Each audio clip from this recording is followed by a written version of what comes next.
తాకట్లో ఉన్న మీ బంగారాన్ని విడిపించి ఆ రోజు ఆన్లైన్ రేటుకి కొంటాం. Sharma gold company.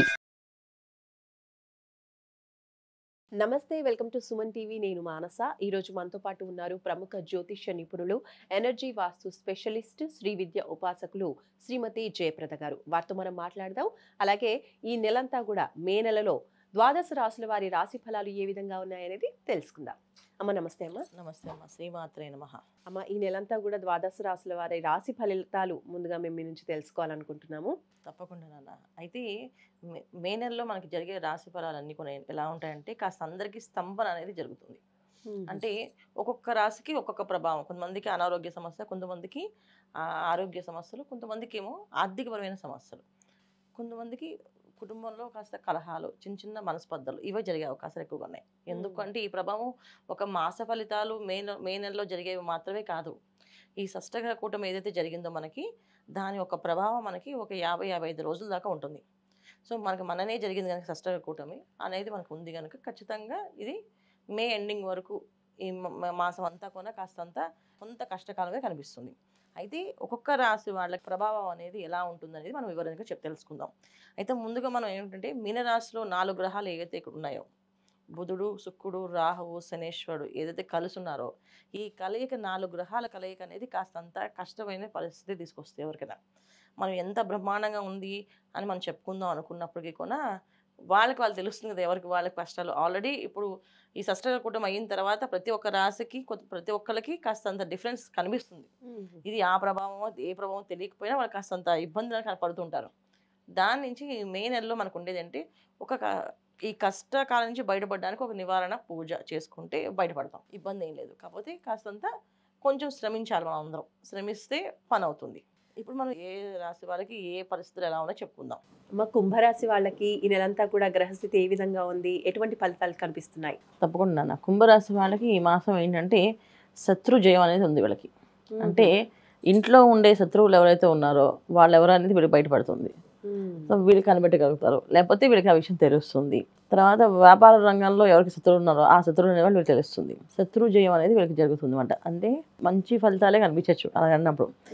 శత్రువులు నివారించడం అవుతుంది. మనలో ఉన్న శత్రుత్వం ఏదైనా మనకి ఎదుటి వాళ్ళ మీద ద్వేషం ఉన్నా, కోపం ఉన్నా, ఆవేశం ఉన్నా అవి తగ్గిపోయే అవకాశం ఉంటుంది. ఎందుకంటే వాళ్ళు మన వాళ్ళే, మన బంధువులు, ఎప్పటి నుంచో జన్మ విరోధం ఉన్న స్నేహితులు, బంధువులు ఉన్నప్పటికీ కూడా నాకు ఎప్పటి నుంచి వీళ్ళంటే పడదు అన్న కూడా ఈ మాసం వీళ్ళకి వాళ్ళే వీళ్ళకి సాయం చేయొచ్చు, వాళ్ళ వల్లే వీళ్ళకి మంచి జరగచ్చు. అలాంటి ఫలితాలు కూడా కనిపిస్తున్నాయి. ఇంకా వీళ్ళకి ఏలినాటి శని ప్రభావం కూడా చివరి దశలో ఉంది. చివరి దశలో ఉన్నప్పుడు ఏమవుతుందంటే ఇప్పుడు స్థలాలు కొనాలన్నా, భూములు కొనాలన్నా కొనుక్కునే అవకాశం ఇప్పుడు ఆయన కరెక్ట్ అయిన ప్లేసులు చూపిస్తాడు. ఇప్పుడు దాకా కొనాలి అనుకున్న వాళ్ళకి ఏంటంటే స్థలం దొరికినప్పటికి కూడా వీళ్ళకి అనుకున్న విధంగా ఉండదు. అంటే ఇప్పుడు వాళ్ళు చెప్పే రేట్ ఎక్కువ ఉండొచ్చు, వీళ్ళ రేట్ తక్కువ ఉండొచ్చు. కొంతమంది వీళ్ళు తక్కువ రేట్ అడగచ్చు, వాళ్ళు ఇవ్వనొచ్చు. కొంతమందికి స్థలం నచ్చినా మేము అమ్మ అన్నది అనొచ్చు. ఇలాంటివి జరుగుతున్నాయి. ఇప్పుడు వీళ్ళకి స్థలాలు కొనుక్కోవడానికి, ఇల్లు కట్టుకోవడానికి చాలా మంచి అవకాశాలు ఈ మాసంలో వీళ్ళకి కనిపిస్తాయి. చాలా మెరుగైన ఫలితాలు. ఎందుకంటే వీళ్ళకి పంచమ స్థానంలో గురువు రావడంతో వీళ్ళకి అన్ని విధాల యోగ్యమైన స్థలాలు, భూములు ఏర్పడే అవకాశం ఉంది. అలాగే ఉద్యోగంలో స్థిరత్వం అనేది జరుగుతుంది. ఉద్యోగం ఉంటుందా ఊడిపోతుందా అనే కొంతమందికి కుంభరాశి వాళ్ళకి గత మాసమే కాదు గత సంవత్సరం నుంచి ఉంది. రేపు తీసేస్తుంటారు, వెళ్ళి వద్దు అనుకుంటాం, వీళ్ళే అనుకుంటారు ఈ ఉద్యోగం మానేసి ఇంకో ఉద్యోగంకి వెళ్దాం, ఇంకో మార్పు జరుగుతుందని. అలాంటి దాని నుంచి విముక్తి అనేది కలుగుతుంది. ఆ ఉద్యోగంలో మంచి పోస్ట్ రావడము, లేకపోతే ఉద్యోగం మారడము. జరిగిన ప్లేస్, వెళ్ళే ప్లేసు మంచి ప్లేస్లో జరుగుతాయి. ఎందుకంటే వీళ్ళకి ద్వితీయ స్థానంలో శుక్రుడు ఉన్నాడు. అందుకే అసలు సుఖమైన జీవితము, సుఖమైన టైమింగ్స్ అనమాట. అంటే వీళ్ళకంటే ఇప్పుడు దాకా ఉండే ఉద్యోగం కంటే వచ్చే కొత్త ఉద్యోగం కొంచెం మంచి ఆఫర్లతో, బెటర్ ఆపర్చునిటీస్తో కనిపిస్తుంది వీళ్ళకి. సో అలాంటి లాభాలు కూడా కనిపిస్తున్నాయి. అయితే ఇక్కడ ఏంటంటే 18 వరకు శుక్ర రాహులు కలిసి ఉన్నారు. కొంతమంది ఏంటంటే నాకు ఆఫర్ లెటర్ మంచిగా ఉంది కదా అని చెప్పుకొని వెళ్ళిపోతుంటారు. మనం చెప్పేది గోచార ఫలితాలు. జన్మజాతకంలో అలాంటి యోగం ఉందని చెక్ చేసుకొని వెళ్ళాలి. ఎందుకంటే ఈ మాయ అనేది కొంచెం జరుగుతుంది. ఉన్న ఉద్యోగం వదిలేసి కొత్త ఉద్యోగం వెళ్ళడము, అక్కడ మళ్ళీ సెట్ అవ్వకపోవడం, అక్కడ అన్ని స్టార్టింగ్ అన్ని బాగున్నా శాలరీ ఇవ్వకపోతే నెలేసరికి అలాంటి స్టార్టప్ కంపెనీస్లో వెళ్ళడం కానీ అలాంటి జరిగే అవకాశాలు ఉన్నాయి. కనుక మోసపోయే అవకాశం ఉంది. అది కూడా ఉంది వీళ్ళకి. ఆ మోసపోకుండా బయటపడాలంటే వాళ్ళ జాతకంలో నిజంగా మార్పు అనేది ఉందా లేదా చూసుకోవాలి. పర్సనల్ జాతకంలో మార్పు అనేది జాతకంలో ఉంటే ఈ గోచార రీత్యా కూడా ఉంటుంది కనుక ఇది రెండు కలిపి వీళ్ళకి సాయంగా మారి బ్రహ్మాండంగా యోగ్యమైన జాబులు జరిగే అవకాశం ఉంటుంది. అంటే మే 17th తర్వాత ఈ జాబ్ ప్రయత్నాలు చేయొచ్చు అంటారా? బ్రహ్మాండంగా చేసుకోవచ్చు. ఓకే, అప్పుడు చేసుకుంటే ఇంకొంచెం మంచి ఫలితాలు అనుకూలంగా ఉంటాయి. కాకపోతే ఏంటంటే అప్పటి నుంచి వీళ్ళకి ఒక కొంత తెలియని ఒక బద్ధకం అనేది వస్తుంది. దాని నుంచి బయటపడాలి వీళ్ళు. అన్నిటికంటే ఏంటంటే రిలాక్స్గా పొద్దున్నే లేచే వాళ్ళకి అసలు లేవకుండా 9-10 లేవడం, ఇలాంటి మార్పులు జరుగుతుంటాయి. ఇంట్లో చక్కగా పనులు వేసే ఆడవాళ్ళు కూడా అబ్బాయి ఇప్పుడు ఏం చేస్తానో చేయాలి అని చెప్పి కూర్చోవడం, ఇలాంటివి కూడా కొంచెం మార్పులు ఉన్నాయి. అందుకని వీళ్ళకి అసలు ఏదైనా పరిహారం చేసుకుంటూ ముందుకెళ్తే కుంభరాశి వాళ్ళు కూడా ఈ మాసం మంచి ఫలితాలు కనిపిస్తున్నాయి. ఓకే, మరి ఇంకేమైనా పరిహారాలు పాటించాలంటారా ప్రత్యేకించి? పరిహారం అంటే ఏంటంటే శని మహాదశ వీళ్ళకి లాస్ట్లో ఉంది. అంటే శని మహాదశ కాదు, ఏళ్ళనాటి శని ప్రభావం లాస్ట్ దశలో ఉంది.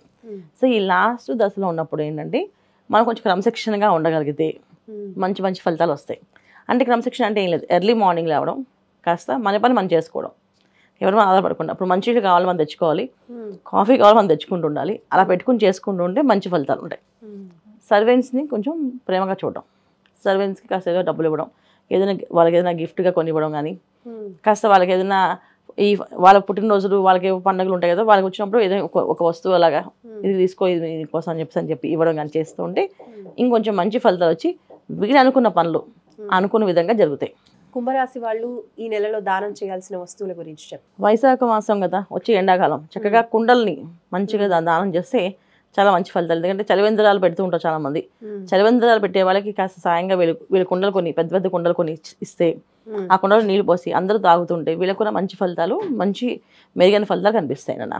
అవి చేసుకుంటే ఇంకా మంచి ఫలితాలు. ఓకే అమ్మ, ధన్యవాదాలు. నమస్తే అమ్మ, శ్రీమాత్రే నమః. చూసారు కదండి, కుంభరాశి వాళ్ళకి ఈరోజు ఈ నెలంతా కూడా చాలా చక్కగా అనుకూలంగా ఉంది. అలాగే బద్ధకాన్ని విడిచిపెట్టి చక్కగా పనులు ప్రయత్నాలు చేసుకుంటే బాగుంటుంది. ఇంకా కుండల్ని దానం చేస్తే కూడా మంచిదని మనకమ్మ తెలియజేస్తూ ఉన్నారు. అలాగే మీకేమైనా సమస్యలు, సందేహాలు ఉండి పర్సనల్గా తెలుసుకోవాలి అనుకుంటే కూడా మీరు స్క్రీన్పై కనిపించే నంబర్స్కి కాల్ చేసి అపాయింట్మెంట్ తీసుకోవచ్చు. చూస్తూనే ఉండండి సుమన్ టీవీ. నమస్తే.